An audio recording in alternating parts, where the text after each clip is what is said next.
Муну ошентип күн жылымдап, жаз дагы кирип келди. Мындайда баба дыйкандарыбыздын чарбасы жанданат эмеспи?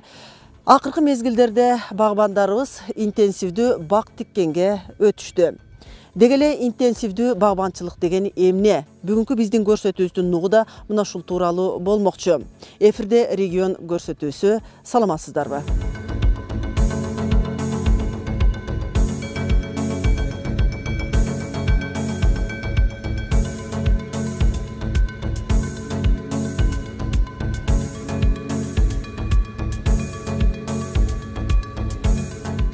Буга чейин Союз маалында бактардын 90-95% бийик өсө турган бактар болгон. Аны экстенсивный метод, чарба жүргүзүүнүн экстенсивдүү жолдору деп коет да. Сапатсыз бактардан, чоң аянттардан аз түшүм, демек аз пайда алуу дегенди түшүндүрөт да. Чарба жүргүзүүнүн интенсивдүү жолдору бул кичинекей чакан жерлерден өтө бийик өспөгөн жапыс, жарым жапыс көчөттүн түрлөрүн отургузуу. Бул деген жапыс, жарым жапыс интенсивдүү деген бул кыргызча тез дегенди түшүндүрөт да. Тездетүү. Нөмө берүүчү. Аны бийик өскөн көчөттөргө караганда мисалы тиккенден алмурут болсо, 2-3 жылдан баштап эле жакшы тамчы системалары коюлса, жакшы бакса, туура каралса, бактын ээсин 3-4 жылдан баштап эле пайдага чыгара баштайт да. Бийик өсүүчү бактарда кээ бир бактар бар, когон гиляс деп коет, черешня бактарында 10-15 жыл күтүш керек. Пайда чыгыш үчүн. Алмаларды алгачкы түшүмдөрүн көрүш үчүн 7-8 жыл убакыт кетет. Ал биздин эски ыкмада. Эски ыкмада ошондой да. Бул эми дагы тарыхта мындайда окумуштуулар, агрономдор, селекционерлер ушунун маселенин үстүнөн баш катырышып, ойлонушуп, ыкмаларды ойлоп табышканда, жапыс, жарым жапыс көчөттүн түрлөрүн. Жарым жапыс көчөттөрдү алыш үчүн ал негизинен тамыры роль ойнойт да. Карлик алма алыш үчүн М9га окшош тамыр түп болуш керек. ММ106, Женева 141 деген тамыр түптөр бар. Алар ооруга туруктуу жарым жапыс дарак бере турган немелерде тамыр түптөр. Когон гилястыки өзүнчө болот. Бул бакта азыр максимум 14 деген тамыр түп. Черешня бакта интенсивдүү эмес, бул жарым интенсивдүү деп айтылат. Интенсивдүү болгондо бунун тамыры гизела 5, гизела 6 сыяктуу тамыр түп болуш керек эле. Биздин жерлердин шелоштуулугу жогору болгон үчүн ал тамыр түп бул жерге туура келбегендиктен максимум 14төгү көчөт тандап алынганда. Жердин кыртышына да байланыштуу экен да. Жердин кыртышына, жердин механикалык курамы дейби, составы, топурактагы туздуулук, кычкылдуулук, pH деп коет, ошол көрсөткүчтөрүнө жараша тандап алынат да. Ошон үчүн көчөттөр өзүн жакшы сезет. Эгер туура тандап алынган болсочу. Мына карасаңыздар, эч жерде куурап калганы жок. Бүт тегиз экен да. Тегиз өскөн. Иммунитеттери жакшы экен, бактарактардын баары. Ошого жараша топурактын анализдери чыгарылгандан кийин көчөт тандалат.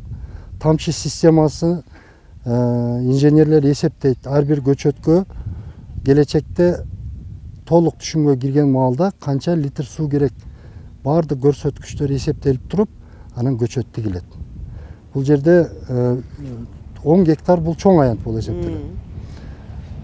Булар бышкан маалда 10-15 күндүн ичинде терип, сатып бүтүш керек. Ошондуктан бактын ээси шашып калбаш үчүн биз сунуш беребиз да. Мисалы стаккато деген сорт эң акыркы болуп бышат. Ага чейин Регина деген сорт бар. Ошо ортосуна жок дегенде 3-4 күндөн 1 жумага чейин убакыт багбанда болуш керек да. эрте бышкандарын сатып жиберип, кичине эс алып, жийин теринип алып туруп, кийинки сорт бышкан маалда ага өтүш керек. Бул көчөткө 3 жыл болгон да. 3 жыл болгон, суроо болушу мүмкүн, бул полиэтилен трубка эмне турат деп. Бул биринчиден бул жерде кемирүүчүлөр болсо, келемиш, коёндор болсо, ошолордон сактайт. Анан бул жерде механизмдер иштейт. Фрезалар иштейт, кош иштеши мүмкүн, культиваторлор иштеши мүмкүн. Механикалык немеден сактайт. Коркунучтан сактайт. Анан бул көчөттөр түшүнгө киргиче анча-мынча гербицид, чөпкө каршы дарыларды пайдаланып турса болот. Өлчөмүндө, мисалы алгачкы жылдары кабыгы жука болот да көчөттүн. Тиги химикат шамалдын таасири менен же аппарат жакын барып калса, көчөткө тийип калат. Анан кабык аркылуу сиңип, көчөт курап калышы мүмкүн да. Элетияттык керек экен да. Ошондон бул сактайт. 3 жылдан бери тарбия иштери аябай жакшы жүргөн. Муну биринчи ярус, скелетный биринчи ярус деп коет. Анан могул жерден экинчи ярус пайда болот. Данектүүлөр суук малда бутап салса, аларды үшүгө алып, сууга алып кетүү коркунучу бар да. Ошон үчүн күндүзү да, түнү дагы жылуу 15-20 градус болуп калган маалда данектүүлөрдү, абрикос, өрүк, черешняларды, шабдалларды күн жылыган маалда буташ керек. Как раз март экен да азыр. Ал данектүүлөр. Анан семечковыйлар деп коет, алар алма, алмурут суукка туруктуу. Алат эле кар маалында деле баштаса болот, февралдын аяктарында баштаса болот. Суукту жакшы көтөрөт алар. А булар назик келет.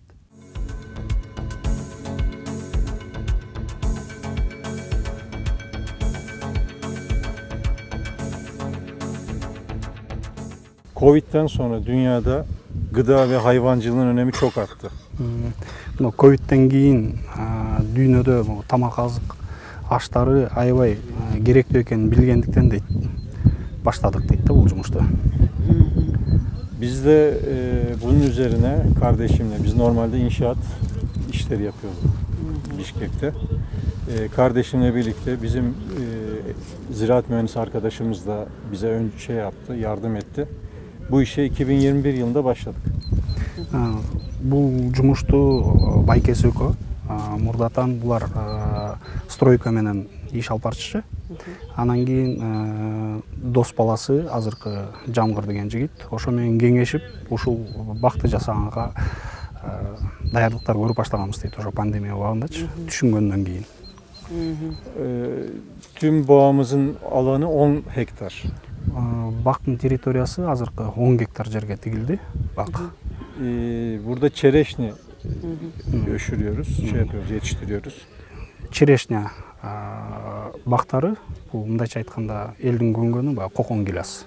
Кокон гилястын эми орусчасы черешня болуп калган. Азыркы этапта ошол кокон гиляс деген немеден алыстайлы деп кыргыз гиляс деп айтайлы деп неметип атышат да. Баягы коконду мактабайлы кыргыз гиляс болсун деп. Өзү бизде түштүктө кокон гиляс деп, бизде баягы кадам жайда түштүктө өзү өсөт да бул өсүмдүк. Мен биринчи көрүп атам кокон гиляс чүй аймагында өсөт бекен ошо биздин климатта кандай экен бул? Şimdi burada bizim 8000 tane ağacımız var. 4 tane değişik cinste.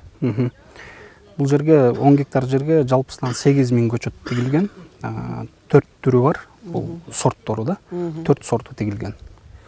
Biz şimdi inşallah 3. yılımız bu sezon. Önümüzdeki yıl ürün alabileceğiz. Çünkü çereşne 3 yıl bakıyorsun 4. yıl veriyor. Бул жер 2021 бак тигилди. 2 жыл болду, мындайча айтканда. 21 тигилгенде бул 0 болду эсептелет. 22 жылы 1 жыл болот. Ошондо 2 жыл болду, бул жыл 3 жыл болуп атат. Ошондо 3 жылы бир аз түшүм берип баштайт. Бирок бул оз тийгенге, көргөнгө, бирок мындай пайда көрө турган түшүмү 4 жылы берип баштайт. 2024 буйруса, эч кандай баягы Кудайдан эчтеке келбесе, ушундай болсо, буйруса түшүмгө киришет. Уже коммерческий түрдө да. Түштүк жак бир аз эртерээк бышат. Алардыкы бышып бүткөндө дефицит болуп баштаганда бул жакта бышат да. Ошон үчүн сезонду Кыргызстан ошону менен бир аз дагы кеңейтет да. Мисалы үчүн бир айда эле бүтүп калбай, экинчи айда бул жакта анан эң этегинде көл жактагы түшүм менен бир аз сезон 3-4 айга чойсо болот. Kırgızistan'a baktığımızda Oş'tan, Batken'den bu tarafa doğru geldikçe biz bunları da inceledik. Genelde elma, armut, kayısı, erik yetiştiriliyor. Fakat bunların ticari şeyleri fazla yüksek değil. Yani örnek yetiştiren kişi armutu 80 somdan 70 somdan veriyorsa kiraz daha ticari olarak daha getirisi yüksek bir şey. Ama tabii bakımı çok zor. Бул азыр түшүндүрүп кеткен эмне себептен гилас кылышканы. Себеби дегенде биз бул бакты кылгандан мурда дейт бир аз анализ кылганбыз. Эмне мөмө жемиштер сатылганчы. Анан көрдүк түштүк тараптан көбүнчө дейт алма дейт, алмурут жанагы нак. Анан кийин абрикос, жана өрүктөр келет дейт да, бирок алардын баасы бир аз черешняга караганда төмөн болот. Себеби дегенде черешнянын баасы дагы жогоруп сапаты болгон үчүн биз черешня деп чечтик. Анан жана сиз айткан интенсивдүү багбанчылык дегенде эми жалпак тил менен айтканда бул көп эмес аянтта көп көчөт эгип бат түшүмгө кирген сөз. Бат түшүм алыш. Мисалы үчүн кичине жерден көп түшүм алуу. Ооба.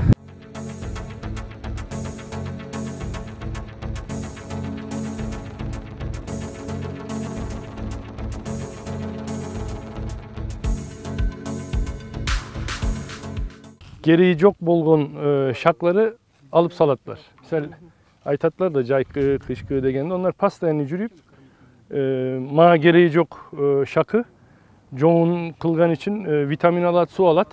Oşonları bir sezon jöngölö su, jöngölö vitamin berbeş için pastayını jürüyüp tazalaytlar. Oşol için sırttan karaganda abreska oңой. Biz bu yakta Central'in lider Katar'a emek kılıyoruz.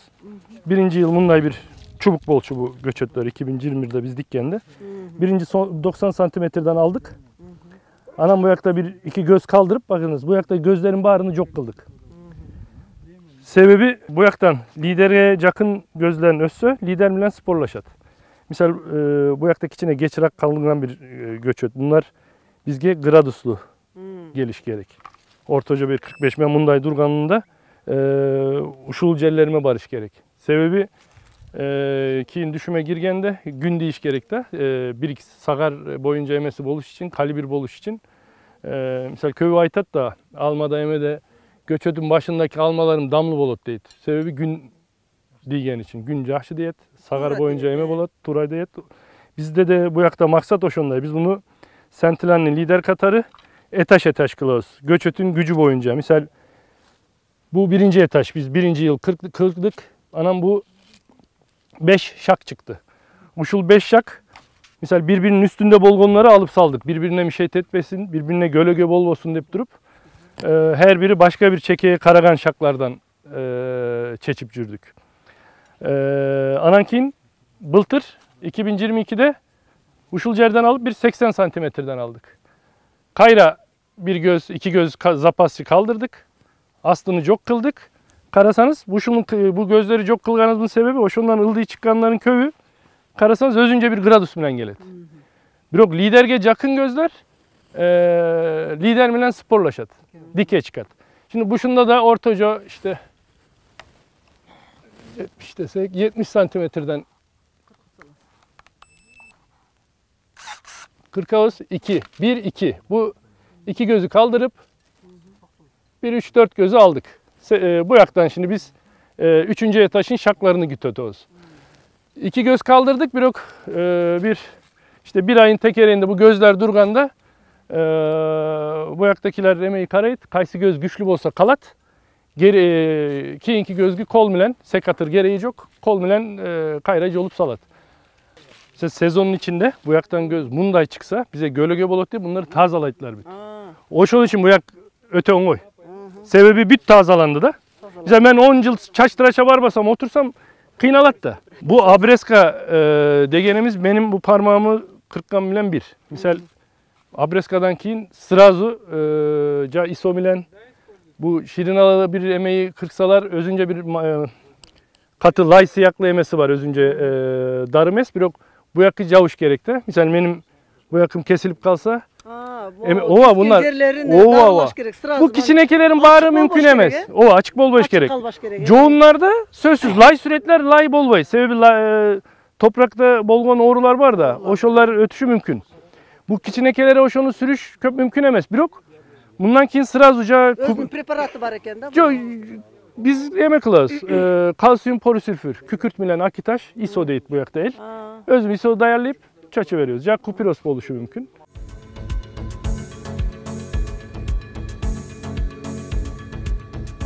Бұл жерде жалаң эле азыр кокон гилас черешне жөнүндө сөз кылдык да.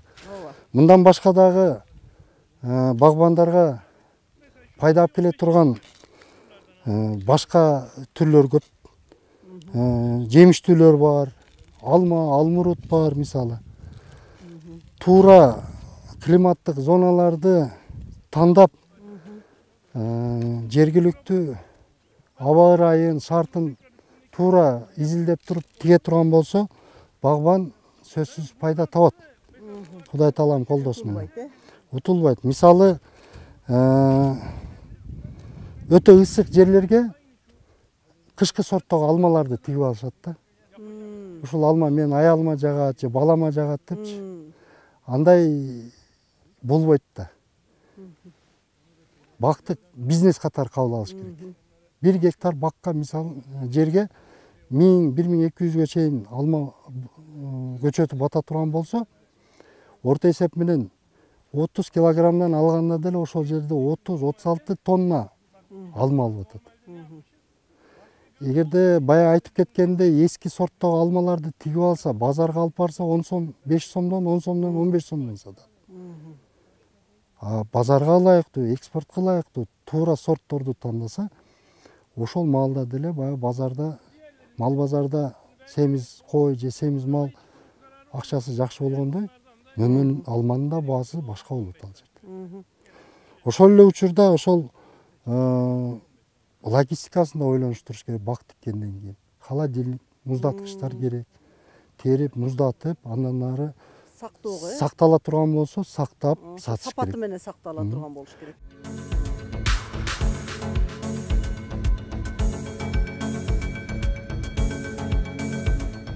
Муну ошентип биз бүгүн сиздерге интенсивдүү багбанчылык туурасында бир топ пайдалуу кеңештерди бердик деп ойлойбуз. Бул интенсивдүү багбанчылык бүгүнкү күндүн талабы.